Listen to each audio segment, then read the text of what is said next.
Welcome to another episode of First Light, an original science fiction short story compilation written and narrated by Scott McGowan. This episode is the second part of a story called The Last Samurai. The following story contains depictions of graphic violence, including dismemberment, and a depiction of death by self-inflicted injury. Thank you, and enjoy the show. Chapter 3. Unexpected Errors. This time, Dawn knew that she needed to get into the station, so she checked the guild board for missions requiring higher clearance. Colony hardware, even the less substantial kind, was not allowed to be operated on or even accessed by anyone who hadn't undergone extensive background checks, psychological profiling, routine health scans, and a recent log of successful guild missions. The risk of tampering or misuse carried with it a heavy potential cost. Being an android allowed Dawn to pass her evaluations quickly. As far as those examining her knew, she had no capability nor reason to purposefully sabotage functioning equipment, and her overall health was spectacular.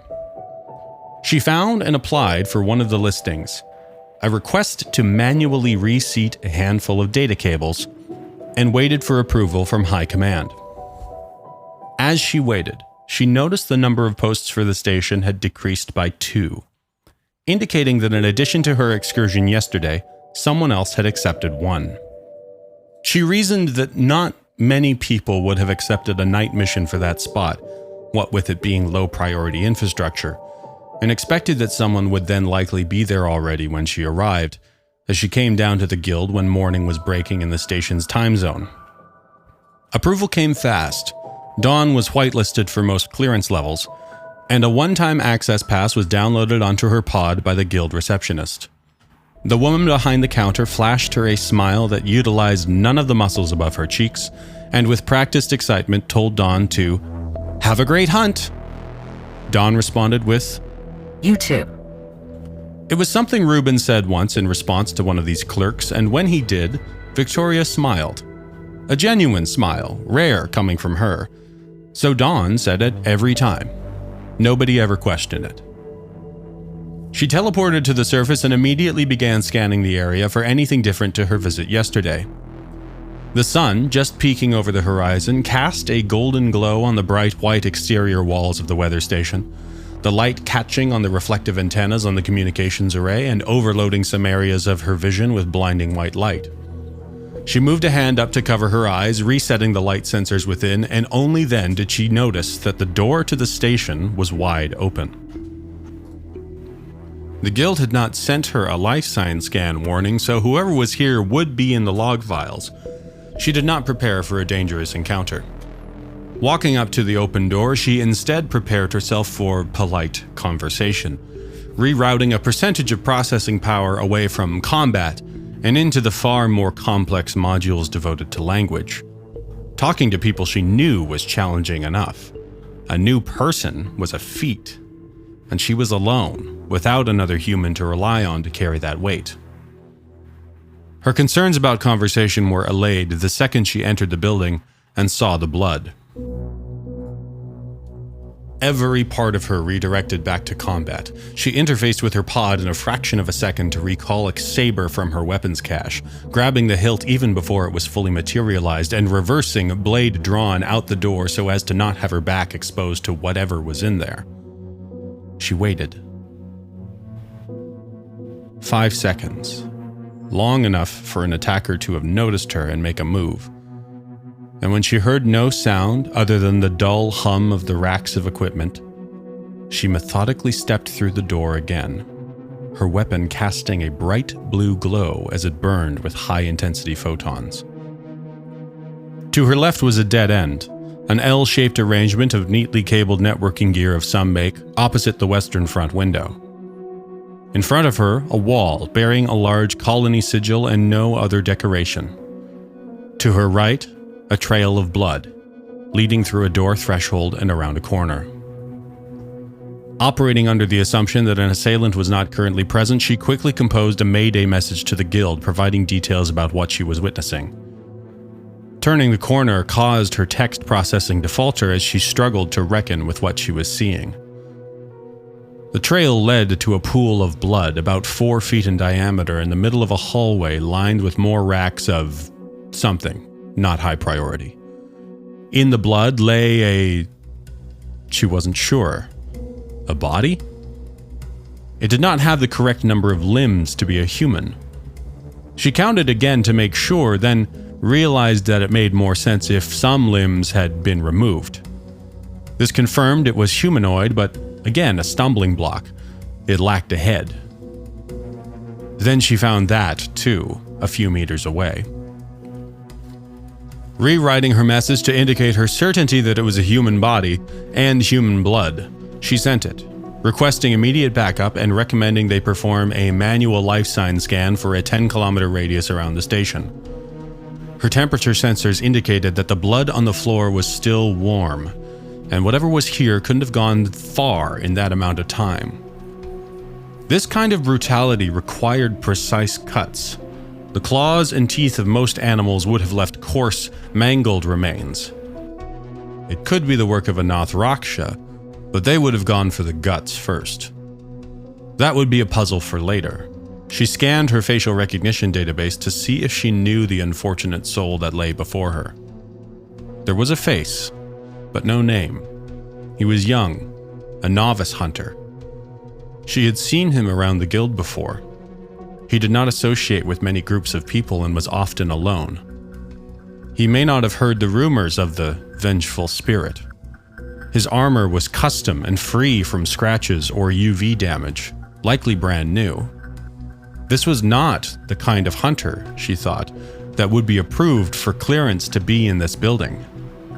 He should not have been here. A guild response came back. They were sending a team, but it would be a few minutes. The message was flagged by high command, who informed the guild they would be sending a guard representative. Dawn knew what this meant. They were anticipating a high-level threat. She needed to be fully alert, increasing her energy usage to give more power to her perception systems. The guild also informed her that life sign scans picked up no anomalous signals. With the hunter before her dead, she was the only living thing in that building. None of this made any sense. The gap in information was now a chasm, and now another person was dead.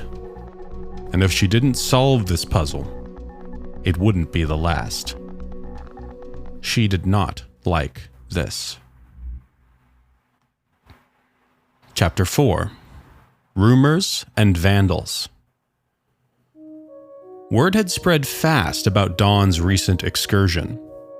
The murmurs of a vengeful spirit haunting the weather station now held with them the weight of truth, for she had seen its violence with her own eyes, recorded it, reported it, was subject to an investigation regarding it. She had given the guard everything she had, compiling it into one comprehensive file transferred from her pod to the main investigators. She was new, or at least someone Dawn had not met before, and introduced herself as Michaela Weld. Dawn found her easy to talk to. All of her questions were direct requests for information rather than speculation, and she seemed to greatly appreciate Dawn's candor and cooperation. However, she would not provide Dawn with any information outside of what they were discussing, even after several probing inquiries. She knew why, of course. The guard wanted to keep things under control. The guild wanted to keep taking contracts. Panic among the hunters could lead to a severe labor shortage, and high command had their hands full with work that needed to be done. So there could be no speculation, no rumors, no accusations. It needed to be buried, for now. In spite of this, speculation, rumors, and accusations became a daily occurrence in and around the guild. Nothing with enough legs to start running wild, but Dawn was noticing more and more conversations that pertained to the situation. Not everyone agreed on the villain of the story. Some said it was a mantis-like creature that would burrow underground and wait for prey to come near, then attack with its scythe-like arms and drink the blood of its victims for nourishment. Others said it was a high-ranking official abusing classified clearance levels to obscure their movements and enact their psychotic fantasies. there were a few who did actually believe it to be a ghost. As far as Dawn was concerned, there was no evidence that it was the first two, but the lack of evidence to refute the third troubled her. She had not told Ruben about what she had found, only that her contract was interrupted by a sudden appearance of a guard investigation. That kind of thing happened often enough that he did not pry, to Dawn's relief. She was not sure she was capable of lying. She hadn't tried and didn't see a valid reason to do so, but she knew very well how to omit information. She did it constantly, her mind processing thousands of parallel data streams just to properly respond to, "How was your day?" If she included all the information she had that was pertinent to that question, she would be stuck there for an hour. That had happened once. 2 weeks passed. Dawn kept a close eye on the guild board as she worked on other contracts. The weather station was not a hot spot. A request would come in, sit on the board for a few hours, then disappear. It was longer than the average posting would last on there, with most being accepted within 30 minutes. This was a point of pride for the guild. With so many hunters in their employ, they could almost guarantee a job would be accepted by someone, and fast. It was the jobs that were highly classified, highly dangerous, or highly tedious that would linger. The longest she had ever seen one last was 4 days. It was an escort request for a retiring high command member who wanted to sit on the beach and watch a sunset as a birthday present. The beach in question was known to be home to a species of aggressive flying arthropods with a paralytic sting. It was a perfect trifecta. The hunter would need high-level clearance, it carried a high risk of injury or death, and it was nauseatingly boring. Dawn almost took the job herself, just to clear it from the board. It was clear to her that all the talk surrounding the station was affecting response rates.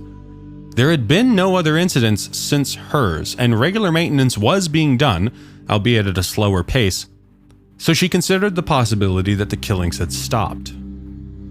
While this would be a favorable outcome, it left her knowing nothing more than what she had discovered.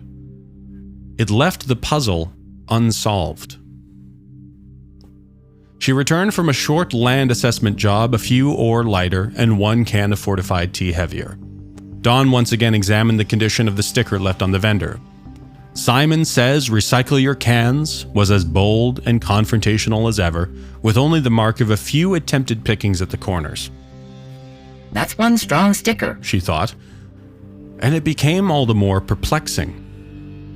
It was vandalism, but well-manufactured vandalism, and its messaging was in line with the behavior High Command desired. She turned away from the vendor screen and looked around. There were at least 6 security cameras visible.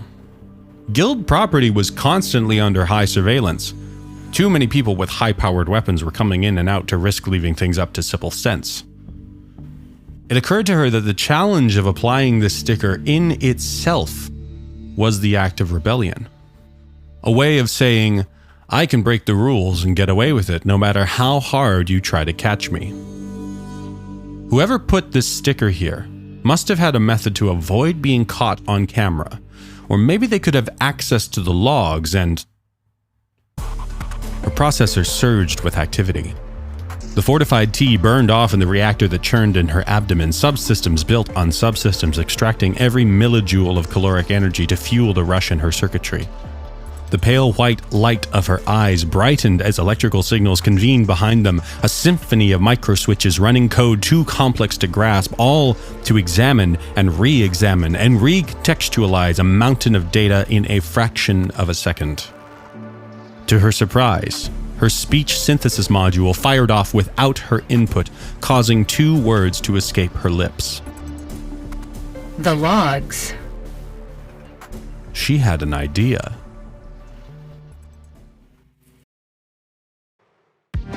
This has been an audio presentation of The Last Samurai, part of an original short story compilation written and narrated by Scott McGowan. If you enjoyed the presentation, I would encourage you to please share it with someone who might like it as well. This is a one-man passion project, and I really appreciate that you took the time to listen. Make sure you subscribe to the show on the podcast player of your choice so that you get notified of future episodes. Bye now.